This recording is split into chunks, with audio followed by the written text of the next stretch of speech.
She announced my husband's affair at Christmas dinner. "Your wife's too boring," she smirked.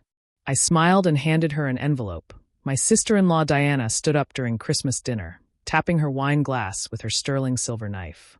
"I have an announcement," she declared, her voice syrupy sweet. "Since we're all family here, you should know Marcus and I are in love. We've been together 8 months. She looked directly at me, her scarlet lips curling. "Your wife's too boring for a man like him, Marcus. You need someone with passion." My husband's face drained of color as 40 relatives sat frozen. I reached into my purse, pulled out a cream-colored envelope, and handed it to her with a smile. "Perfect timing, Diana. This is from the IRS. Turns out embezzling $3.2 million from your clients to fund your affair makes you quite interesting to federal prosecutors. The boring wife? I'm the forensic accountant they hired to investigate you. Merry Christmas." The cream envelope slipped from Diana's manicured fingers, landing in the cranberry sauce. Her face transformed from triumph to terror in 3 seconds flat. Marcus knocked over his wine, the red liquid spreading across my grandmother's heirloom tablecloth like blood. But I should start at the beginning. I'm Catherine Winters, Kate to everyone except my mother-in-law, who insists on calling me Kathleen because it sounds more sophisticated. I've been married to Marcus for 12 years, together for 15. We met in college when I was studying accounting, and he was pursuing his MBA. I fell for his ambition, his charm, the way he made me feel like I was the only woman in the world. Diana is his younger sister. 28 to my 35, blonde to my brunette, explosive to my steady. She's a real estate agent who specializes in luxury properties, the kind who posts inspirational quotes over pictures of herself in designer clothes. #BossLady, #living my best life, #blessed. She's always treated me like I was beneath her, like Marcus had settled when he chose stability over excitement. Kate's just so predictable. I once heard her tell their cousin at my own birthday party. Marcus needs someone who challenges him, who matches his energy. Not someone who gets excited about tax codes. What Diana never understood was that being boring was my superpower. People dismiss boring. They talk freely around boring. They never suspect boring of anything more than filing returns and organizing receipts. 8 months ago, I remember the exact date, April 15th, tax day. Ironically, Marcus started working late.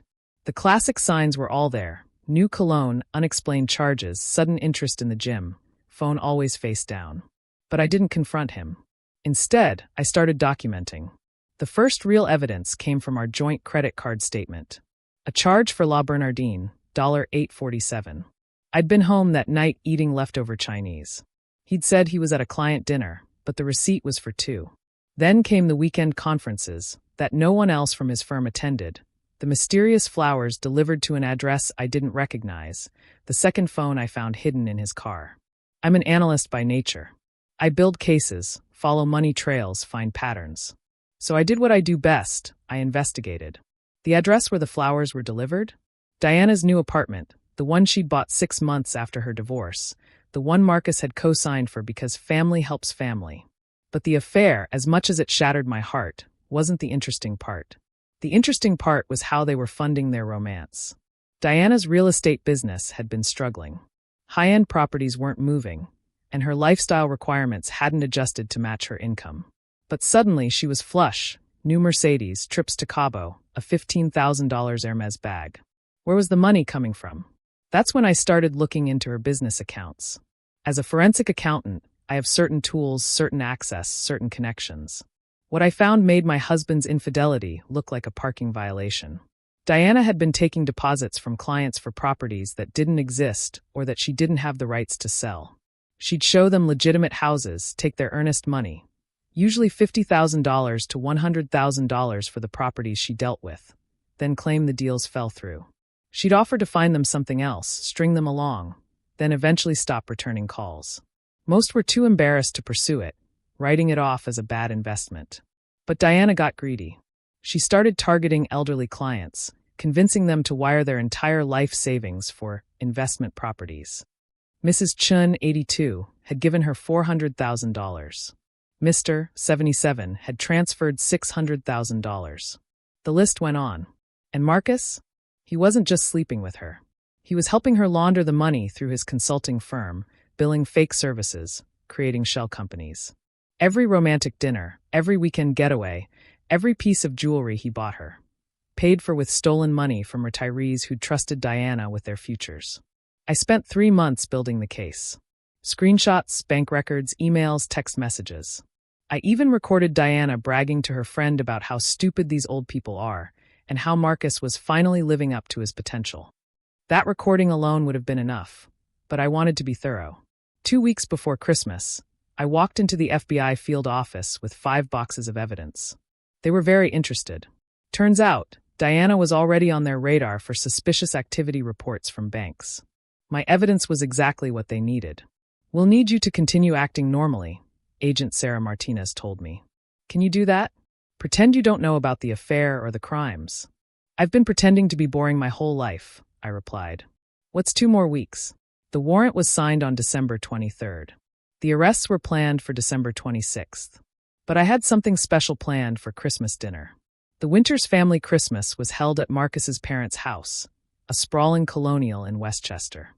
43 family members would attend, plus a few close friends. Diana had insisted on hosting the cocktail hour, showing off her new wealth with top-shelf liquor and catered hors d'oeuvres that she made sure everyone knew cost a fortune. I dressed carefully that morning. A simple black dress, pearl earrings, minimal makeup. Boring Kate, reliable Kate, predictable Kate. Marcus barely looked at me as we drove to his parents' house. He was texting constantly, probably Diana, probably about their announcement. I'd found the messages the night before. "Tomorrow, baby. After dinner. We'll finally be free." The dinner was perfect, as always. Marcus's mother Patricia had outdone herself. Prime rib, roasted vegetables, 3 kinds of potatoes, homemade rolls. I sat in my usual spot, between Marcus's ancient Aunt Edith and his cousin's 4-year-old son. Diana sat across from us, next to Marcus, their thighs touching under the table. She kept catching his eye, little smiles, secret looks. Several relatives noticed. Aunt Edith whispered to me, "Those 2 seem very close lately." "They've always been close," I said, cutting my prime rib into precise, even pieces. It was during dessert, Patricia's famous trifle, that Diana stood up. She clinked her wine glass, that gaudy diamond bracelet Marcus had bought her catching the light. "I have an announcement." The room quieted. Patricia smiled expectantly, probably hoping for news of Diana getting back into dating after her divorce.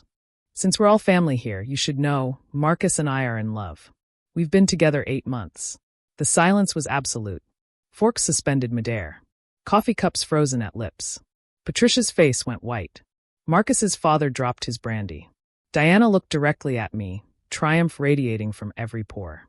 "Your wife's too boring for a man like him, Marcus. You need someone with passion." I set down my spoon carefully, deliberately. Reached into my purse. Pulled out the cream envelope I'd been carrying for 3 days. "Perfect timing, Diana. This is from the IRS. Turns out embezzling $3.2 million from your clients to fund your affair makes you quite interesting to federal prosecutors." "The boring wife? I'm the forensic accountant they hired to investigate you. Merry Christmas." I handed her the envelope.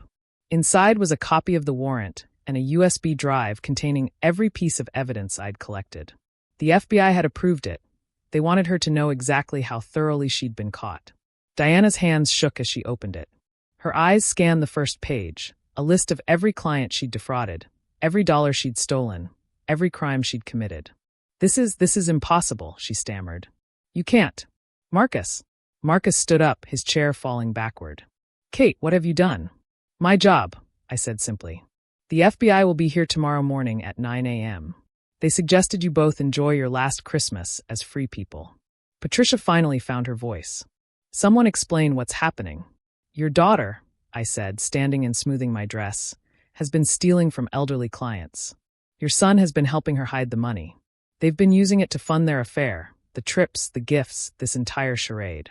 I pulled out my phone, connected it to the Bluetooth speaker in the corner, and played the recording of Diana laughing about stupid old people and their pathetic savings. Diana lunged for my phone, but her heel caught in the carpet. She went down hard, taking the trifle with her. "You bitch!" she screamed from the floor, covered in custard and berries. "You vindictive, pathetic bitch." "I prefer thorough," I said. Marcus was backing away from the table. "Kate, please. We can talk about this. I'll pay it back. I'll fix this." "With what money, Marcus? Your assets are already frozen." The FBI seized the accounts this morning. That was a lie. They wouldn't seize anything until the arrest, but he didn't know that. Marcus's father, Richard, stood up slowly. Get out, he said to both his children. Get out of my house. Dad, Diana started. Get out. They left, Diana still dripping trifle, Marcus stumbling behind her. The last thing I heard was Diana screaming at him in the driveway. This is your fault. You said she was too stupid to notice. I stayed for coffee and helped Patricia clean up. The family was in shock, but several cousins hugged me. Aunt Edith patted my hand and said, I always knew you were smarter than you let on, dear. The arrests went smoothly the next morning.